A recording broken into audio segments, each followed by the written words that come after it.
Namaskar. Welcome to our weekly episode with Sridhar Chityala ji. We are going to be talking about a very important topic as events keep unfolding of what really took place during the Obama 8-year administration and how he might have done a lot of not so good things, meaning bad things, and how he might still evade arrest. And that's where I think Sridhar ji, our guest of today, will probably shed more light on what is really going on here and where does this lead to. Is Obama's 8-year term the reason why US finds itself in such a mess today? All these and many other topics. Let's first welcome Sridhar ji, and please like this video. If you've not already subscribed to our channel, do subscribe to our channel. Sridhar ji, namaskar and welcome to PGurus channel. How are you, sir? Namaste ji, how are you? Wonderful. Good to see you. Fresh and enlightened. Sree ji. Thank you so much, Sridhar ji. Sir, take it away, sir. Obama, is he going to jail or not? The crimes are very, very black and white, it appears. Sir, over to you. Well, I think that we covered this story in 2016. When we covered this story in 2016 quite extensively, that actually dipped into 2020. Two books have been written by none other than Sree Iyer of PGurus on this specific topic. Well, all the can of worms began to unwind once 𝗟𝗡𝗙 𝗲𝗵 took over as the National Intelligence Director. And she's been looking at all the things that was going on during that period, notably 2016. She has now placed before the Department of Justice the evidence which points to significant amount of bogus intelligence. She claims manufactured bogus intelligence that has now been placed before the Department of Justice for criminal investigation and the onward momentum as a result of that.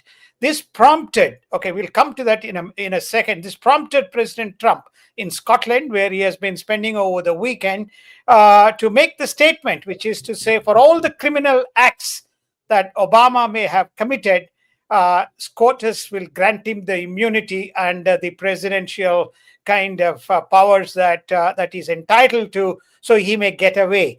But the fact that remains is the astonishing evidence that has been presented before the Department of Justice and the House Intelligence Committee. She directly blames Obama himself to be in the centerpiece of action involved to somehow nullify the election of 2016 election win of President Trump. And she names the National Director of Intelligence or National Intelligence Director, James Clapper. She also names the former CIA Director, John Brennan. Then she also names the FBI Director, James Comey, and a whole bunch of intelligence community officials, and how the CIA and the government officials were weaponized to manufacture this specific evidence. Remember, Hillary Clinton was repeatedly asked during that election, is there something surreptitious going on? She kind of dunked most of those the questions. Then from the intelligence community within CIA, Fred Fleitz, one of the intelligence analysts who was with CIA for more than 20 years, has come out in public and basically stated to, for example, Washington Times, that this is very, very unfortunate. This is very unfortunate how, there has been instances of the government and the administration being used, but what has happened once President Trump took over presidency and what happened under the Obama administration is nothing but short of shoddiness. He also names a couple of Democrats, most notably Adam Schiff, the Californian Democrat, who used this manufactured intelligence to his kind of advantage or to his benefit in politicizing incorrect piece of information that was manufactured. So obviously questions have been raised with John Brennan, most notably. He said, I have now lawyered myself and ready to face the consequences. But if the evidence has been presented by an ex-Democrat from the National Intelligence Department, and if internal officials from within CIA, current and retired, are coming out of the woodwork to make this claim, it is nothing but astonishing. We'll touch one more topic. I'll let Sree Iyer come in for a minute. And 𝗤𝗙𝗿 𝗍𝗏 has gone to the press and given interviews to Fox, Newsmax, and other channels on the same topic, Sriji. So this is not just a fly in the pie kind of situation. Also, viewers, you should watch that monologue I did about 𝗤𝗙c𝗍 𝗍𝗏 and how she was cast aside by Wasserman Schultz. She was the head of DNC, a total stooge of Hillary Clinton. And during the DNC of 2016, where Hillary was nominated to be the presidential candidate of the Democrats, a lot of bad things happened, especially 𝗤𝗙c𝗍 𝗍𝗏 got actually pushed out, in fact, thrown out more or less from the DNC committee. She was, I think, co-chair or assistant chair or something like that, very high position. So it's sweet revenge indeed, but it's not just revenge. It's based on facts. And we have unearthed many of those things. The book, Who Painted My State Purple, talks about all that stuff. You can buy that book from our website, 𝗤𝗢𝗏𝗏.com, and you can read all about it. Sir, let's move on to the next topic. Unless you want to add something to that, sir. No, there is one more side story that is going on, Sriji, which will also come out. There was a $400 million kind of what we call ransom money or settlement money as part of the $1.7 billion paid to Iran in 2016, around August 2016, in pellet boxes. Money in currency was sent for settlement and delivery same day to Iran in August 2016. That's also likely to kind of come up. And because Iran was not part of the what you call banking system that to deliver cash. They delivered cash in Swiss francs and Deutschmarks and whatever euros and so on, and that was delivered. And then Iran was brought back to the 2016 nuclear kind of discussions that again happened. And I think that is also being looked at during that election period. Clinton was asked about it. She says, I don't know anything about it.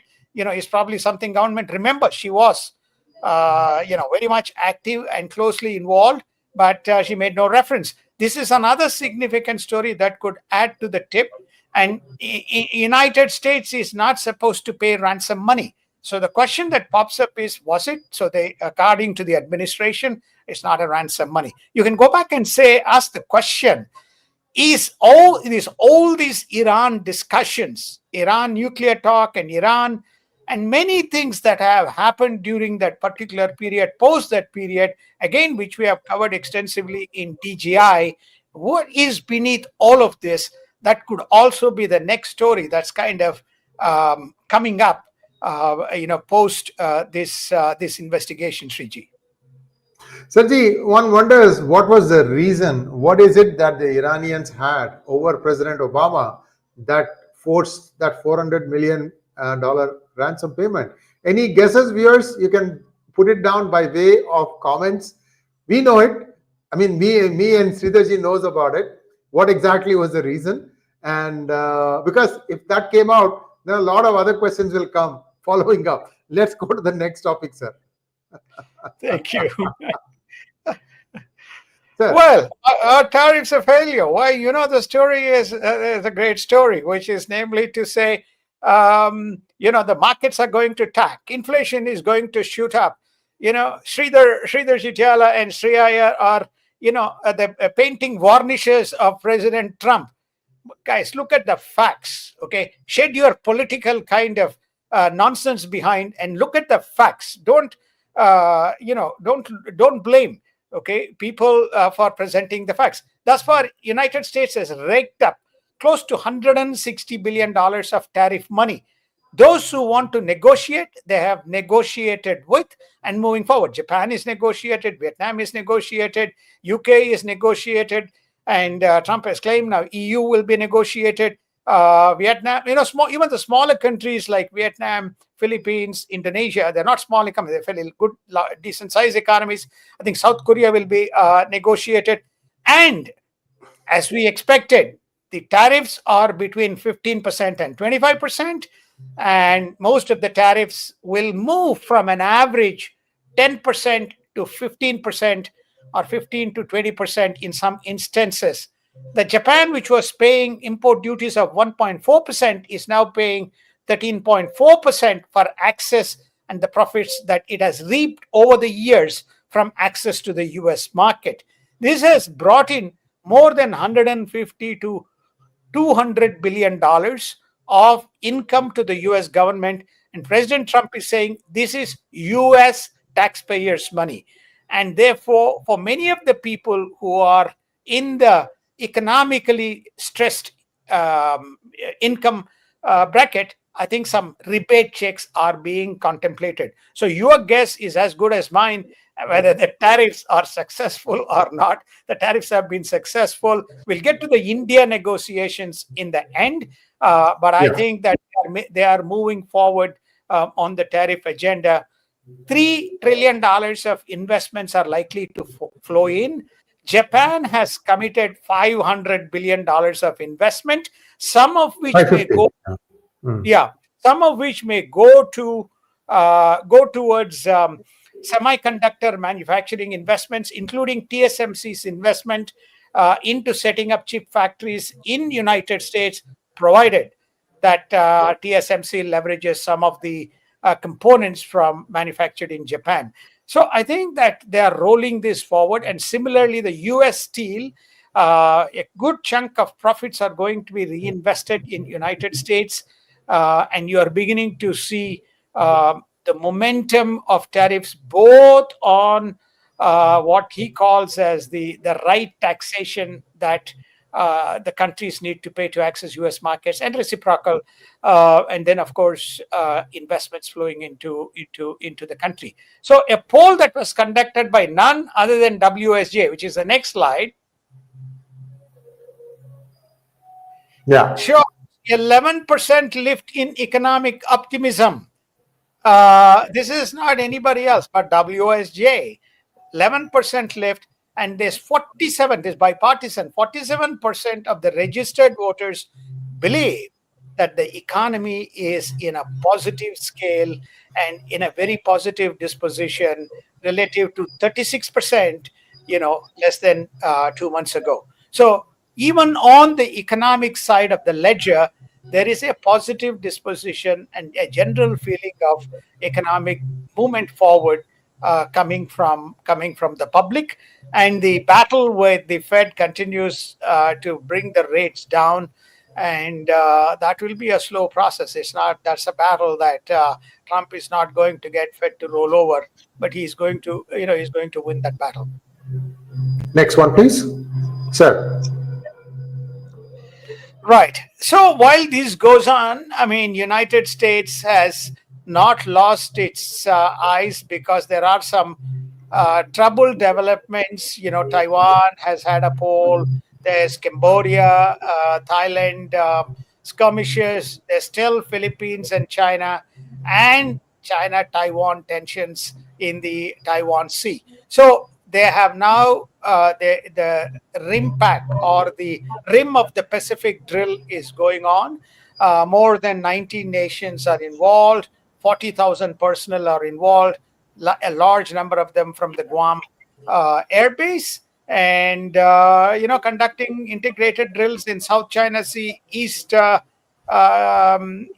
Asia Sea, and as well as in around the Japanese Sea. So therefore, they're keeping an eye on the ball as it relates to some of the troubled areas which can spring up as a result of. Remember, China deal is not done, and China still has some issues with Taiwan. And of course, the North Koreans have also been waxing and waning their tail as it relates to what's happening in the Korean Peninsula. Recall, we covered in DGI, the Russian foreign minister threatening Japan, United States, and South Korea not to entertain any misadventure as relates to North Korea. Next one, please. Sir. Yes, Taiwan voters reject bid to oust. So there is close to is a very hairline majority between the one seat, 52 versus 51, one seat majority for the ruling coalition. So that's exactly KMT and TPP, Taiwanese People's Party, when combined together, they're 52. Otherwise, there's the Democratic Party, Left Democratic Party has more votes, but that doesn't help 𝗟𝗡𝗅 to control the agenda. Still, she's to some extent thwarted, but it also demonstrates Chinese footprint or access into how well they have been developing this resistance movement within and pro-China movement within Taiwan, and so that still lingers. And it's not great news. There's going to be another referendum coming up in August, but we don't believe that they're going to win. So they have to have this fractional or divided majority president with the ruling party, and then the government or the majority support with the coalition party creating problem. So this is the situation as far as Taiwan is concerned. Next one, please, sir. Yes, the Doha talks collapse. Senator Trump had said, has very clearly indicated Hamas is not for peace, and they are going to violate ceasefire, and they are going to walk away from ceasefire. That's exactly what has happened. They released, I think about 6 hostages have been released, but the story is their brinkmanship continues. And this is where Netanyahu has been right on the dot. He has not let the leash go away. He's keeping a tight control on managing Gaza. Along the same lines, around the same time, which is now, Iran has also said that it will not negotiate. It will not come back to U.S.-Iran nuclear negotiations. Why? It will not come because it wants to retain the right for proliferation, nuclear enrichment, and it wants to be part of the nuclear proliferation treaty. The enrichment to be under the nuclear proliferation treaty. Lo and behold, Iran's compliance to that. It has also told EU in discussions in Europe that it will only work to its terms and it cannot be made to force. Some of this brinkmanship is also as a result of this Russia-China kind of coalition trying to thwart any attempt to bring about a peace, giving Iranians the confidence, having suffered the punishment. Okay, and I think they got the break from the United States with the hope that they can generate a peace deal, and it's not going to happen. Now, when you go back to our first story, there's also some, hidden support coming from within United States, which also gives the right of brinkmanship to it. Thank you, sir. Next one, please, sir. Most important one. I hope you have liked this video of yours. Yes. Where do U.S. tariff discussions stand? I think that now, based on the weekend's kind of conversations and discussions that has completed, I think India feels now extremely, extremely confident and buoyant. This is the first time Mr. Goyal is talking about his personal friend, Scott Lutnick, and he is talking about an imminent deal. And I think India has been given a very long leash and very favorable leash to conduct and consummate the deal, even, as late as August to early September. Contrary to all the stuff around, whether it is dairy products and agro products and this and that and so on, India is asking for a better deal to it than its peers. The peers being Japan and, for example, Japan and Vietnam. Japan is 15%, Vietnam is 20%. It's saying we need the most preferential deal because we were the first people on the table we said we are open to trade and we are ready to negotiate and we are ready to open the markets. And it also wants access to some of the markets where it got left out, especially textile sector. Textile sector, India got badly affected with Bangladesh, Sri Lanka, and so on. Now, with the higher tariffs, I think India will gain access to those markets. They also want much larger access in the mobile market. Today, India is only 36% of the mobile phones imported by United States is from India. Still, 49% is with the Chinese, and India says, we can cut costs and give us more access. We are giving you access to the markets that you are asking for. So I think India is now confident that it will not only get a preferential rate, but it will also get better access to the market as a reciprocal gesture for it opening up the market. So there is some very positive movement relative to all the kind of noise that you're seeing in the social media channels and the left-wing news, Sriji. Thank you so much, sir. And there is breaking news that the French naval cyber database has been cyber attacked, and the hackers have actually published some parts to show that they are genuine and so on and so forth. This is a breaking news. Which is this group? Are they affiliated with any country? All this stuff is coming out. Just wait for a few more minutes. We are going to have another session with the good generals. At that time, we'll try and get you more light on that. Sir, we have a couple of questions from our viewers. Let's quickly go through them. Nitya Kalyani wants to know, why does Trump want to give pardon to Obama? It's not Trump, isn't it? It's the SCOTUS. Yes. Supreme Court of the United States. Yes. Santosh Oak wants to know, what is the reason for the ransom? The reason is that some, what you call opaque argument that some money was committed by United States under the International Hague Agreement for abuses by Shah of Iran. So the money needed to be paid. This is the so-called back-end story. How many United States paying money because the Hague has passed the ruling? China doesn't do that. Philippines doesn't do that. India doesn't do that.